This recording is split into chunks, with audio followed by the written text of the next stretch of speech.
Friends, कैसे हैं आप। तो आपका फिर से स्वागत है मेरे इस YouTube चैनल पे। आज हम लोग डायमेंशनल एनालिसिस यानी विमीय विश्लेषण के कुछ MCQ पर बात करेंगे। मल्टीपल चॉइस क्वेश्चंस की बात करेंगे। पहला क्वेश्चन लेते हैं। निम्न में कौन मूल राशि है? Which of the following is a fundamental quantity? घनत्व यानी डेंसिटी, द्रव्यमान, मास, वेलोसिटी, वेग और नन ऑफ दीज।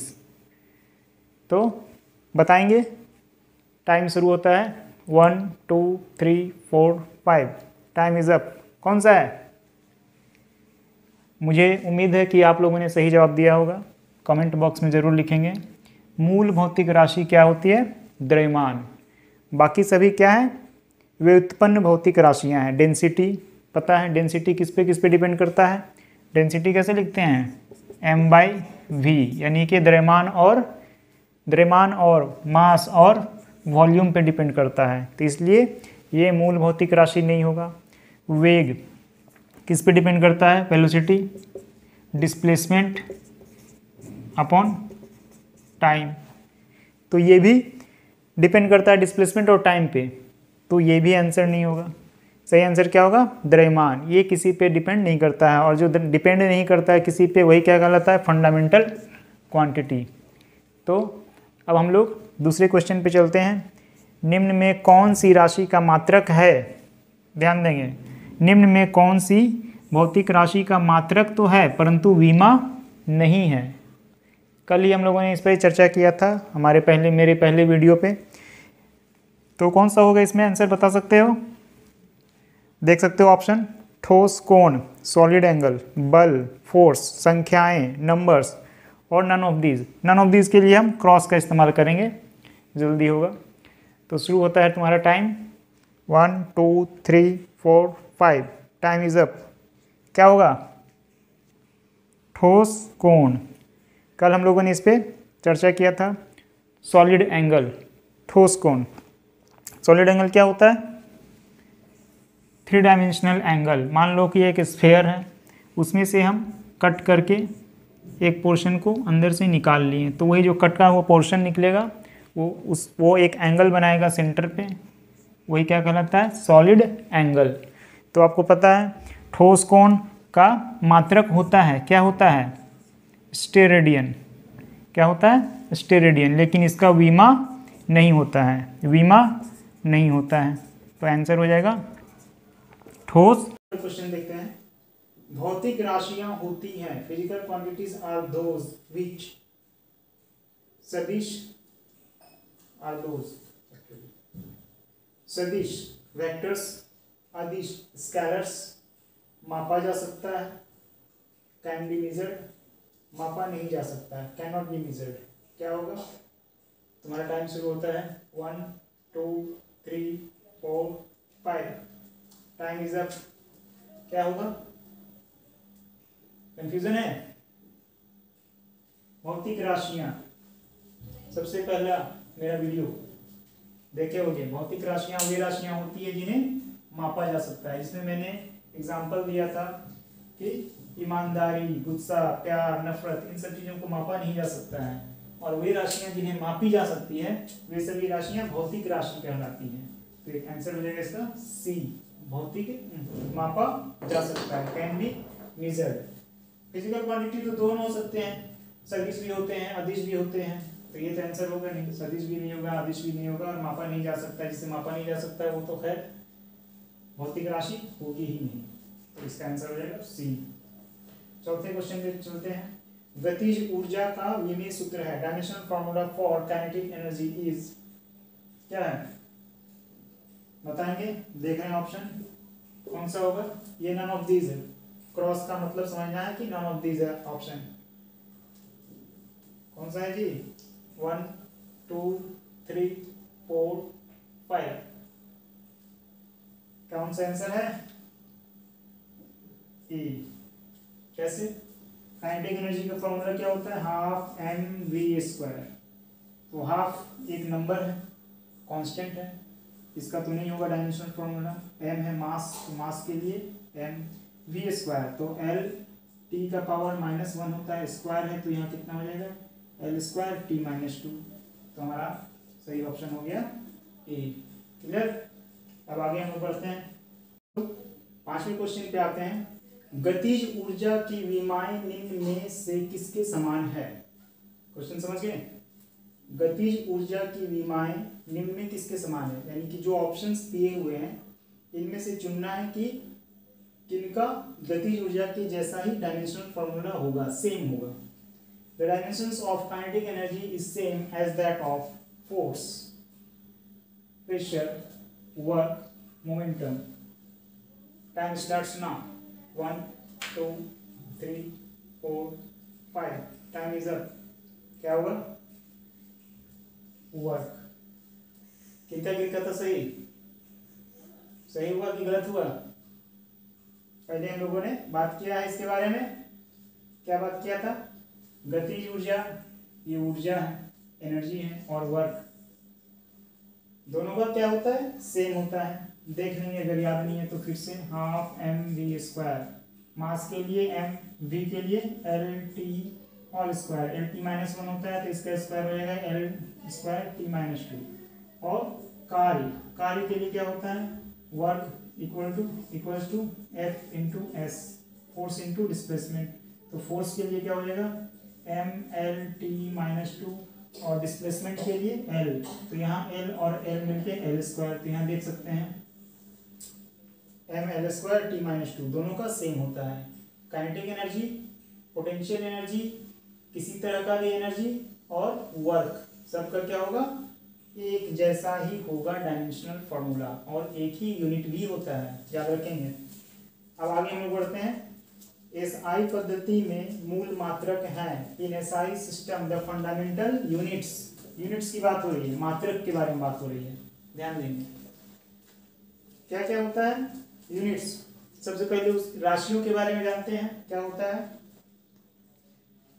द्रव्यमान, लंबाई, समय, विद्युत धारा, टेम्परेचर यानी तापमान, पदार्थ की मात्रा, और प्रकाश तीव्रता। तो उनका क्या होता है रिस्पेक्टिवली? उसका unit metre for the length, लंबाई के लिए, केजी किलोग्राम द्रव्यमान के लिए, second for the time, ampere विद्युत धारा, के केल्विन मोल पदार्थ की मात्रा that is amount of matter, and CD that is candela. तो ऑप्शन हो जाएगा हमारा ए सही। बाकी देखेंगे दूसरे में क्या है, मीटर है, केजी है, सेकंड है, लेकिन यहाँ कूलम आ गया। कूलम क्या है? कूलम के बारे में हम लोग आगे पढ़ेंगे। कूलम क्या होता है? कूलम क्या होता है?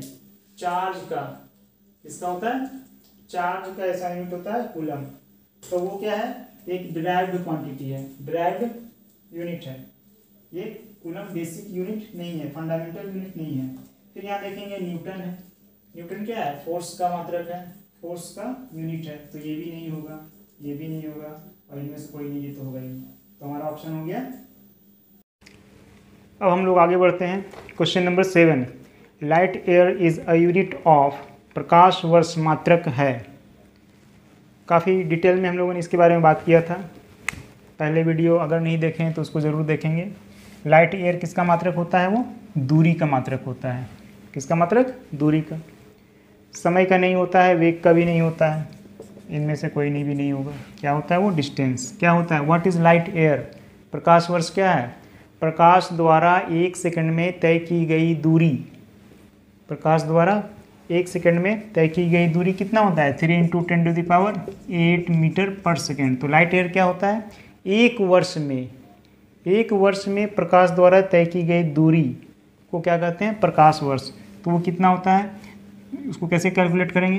365 multiplied by this multiplied by 24 and 24 hours multiplied by 60 minute multiplied by 60 second. ठीक है।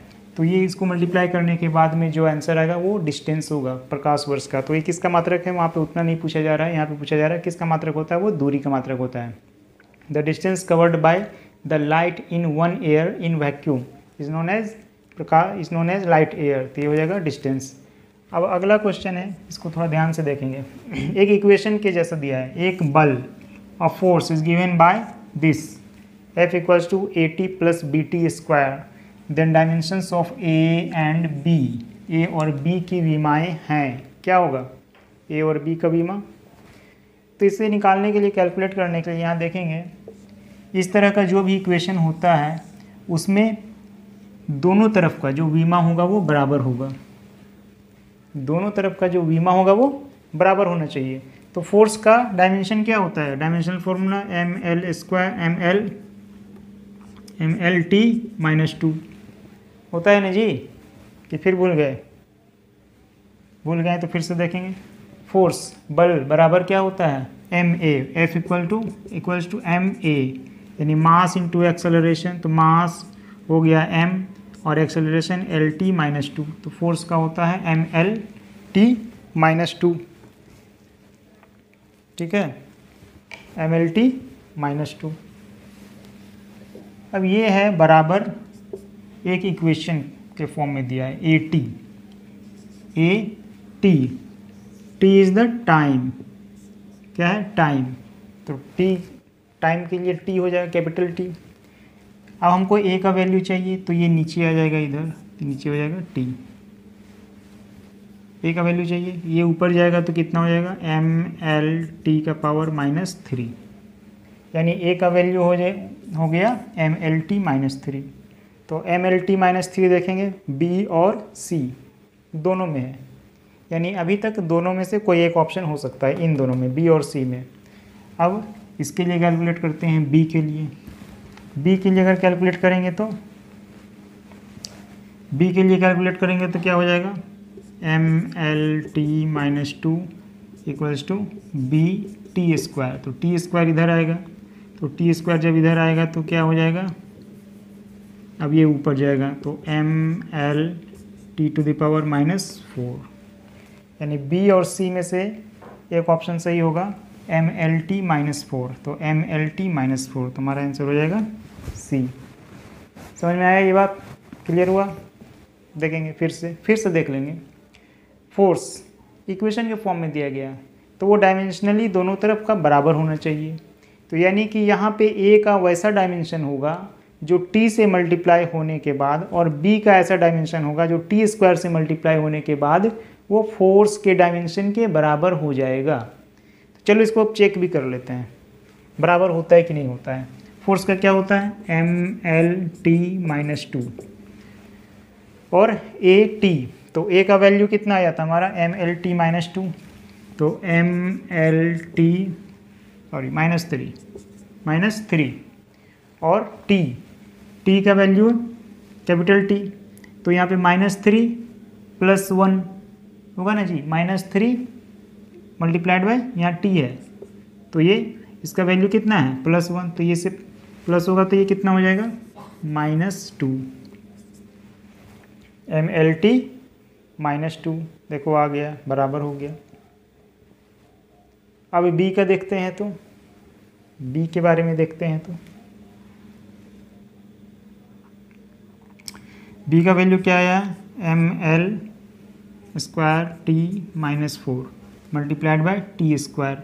तो T स्क्वायर यहाँ मल्टीप्लाई होगा तो पावर्स ऐड होते हैं, पावर्स ऐड होंगे तो -4 + 2 दैट इज़ -4 + 2 दैट इज़ -2 हो जाएगा। तो यहाँ भी देखेंगे दोनों का सेम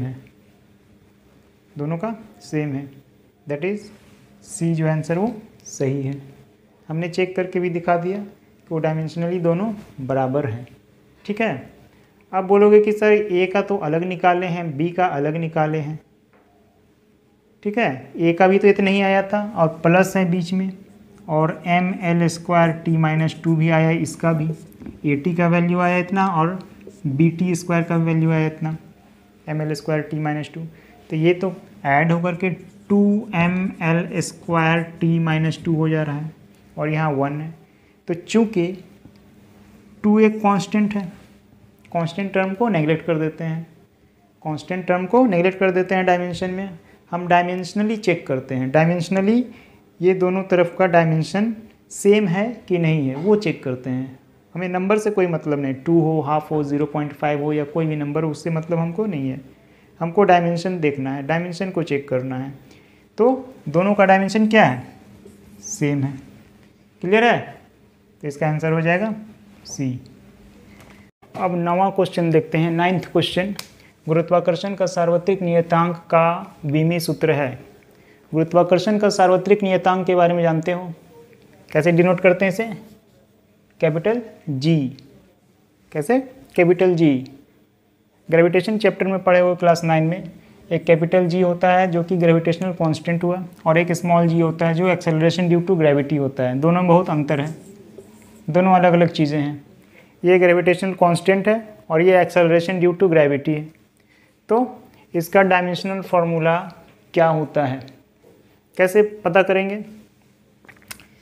तो हम एक फार्मूला जानते हैं, F=G(m1)(m2) divided by r²।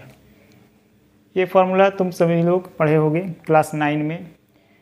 Newton के गुरुत्वाकर्षण का सार्वत्रिक नियम में ये आता है। हम लोग आगे भी पढ़ेंगे, अगर अभी नहीं याद है तो इसे एक बार दिमाग पे जोर डालेंगे और याद करेंगे, और आगे भी हम लोग गुरुत्वाकर्षण वाले चैप्टर में हम लोग इसका डिटेल में स्टडी करेंगे। तो हमें किसका पूछा गया है? जी का, ग्रेविटेशनल कांस्टेंट जी का। तो जी इक्वल्स टू कितना लिख सकते हैं? Fr² divided by m1m2। ठीक है। अब सभी का डायमेंशनल फार्मूला को यहाँ पुट करेंगे। F that is force mLT-2। Force कितना होता है ना जी? mLT-2। कैसे? Force equals to mass into acceleration. तो मास के लिए m, एक्सेलरेशन के लिए LT-2। अब r², what is r? r is the distance. तो डिस्टेंस है तो L² हो जाएगा। फिर उसके बाद में m1 m2 both are masses, then m multiplied by m। तो ये m और m मल्टीप्लाई होकर हो जाएंगे m², और ये ऊपर जाएगा तो हो जाएगा कितना? m का पावर 1 - 2 होगा कि नहीं होगा? m का पावर अभी कितना है? 1 है, और यहाँ पे m का पावर कितना हो जाएगा? 2। ये ऊपर जाएगा तो -2 हो जाएगा। l और यहाँ L² मिल करके कितना हो जाएगा? l का पावर 3, और t ये अकेला है, t⁻⁻2। अब ये कितना हो जाएगा? m⁻⁻1 L3 t⁻⁻2। This is the dimensional formula for universal gravitational constant. Okay, लिख लेंगे इसको अच्छे से समझ के।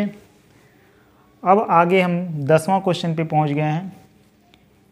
बल आघूर्ण, टॉर्क, TORQUE, टॉर्क। आगे हम लोग पढ़ेंगे टॉर्क क्या है, व्हाट इज टॉर्क। टॉर्क क्या है अभी हम बहुत ही आसान भाषा में समझते हैं। टॉर्क क्या है? फोर्स के जैसा ही है, लेकिन वो कौन सा फोर्स है? वो घुमाने वाला फोर्स है, किसी चीज़ को रोटेट कराने वाला फोर्स है। जो हम जनरली फोर्स का इस्तेमाल करते हैं, जो बल कहते हैं हमें, वो क्या है? लीनियर मोशन के लिए हम फोर्स का इस्तेमाल करते हैं, लीनियरली हम किसी चीज़ में फोर्स लगाते हैं तो। लेकिन जब सर्कुलर मोशन जब होता है और उसमें हम किसी को रोटेट करा रहे हैं फोर्स लगा करके, तो वो घुमाने वाला बल को क्या कहते हैं? बल आघूर्ण। इसका फॉर्मूला क्या होता है? टॉर्क को टाउ से लिखते हैं, या उतना भी नहीं समझना है तो बल आघूर्ण इक्वल्स टू क्या होता है? Force into perpendicular distance. Perpendicular distance, तो परपेंडिकुलर डिस्टेंस है यानी कि ये किसका विमा होगा? डिस्टेंस का ही होगा। तो फोर्स के लिए क्या हो जाएगा? mLT-2, और ये डिस्टेंस के लिए क्या होगा? L। तो L और L मिलकर के क्या हो जाएंगे? L² होगा ना जी।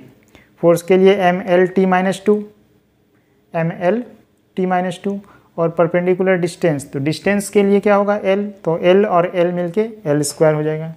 तो ये हो गया हमारा required expression for the torque, इसे टाउ कहते हैं।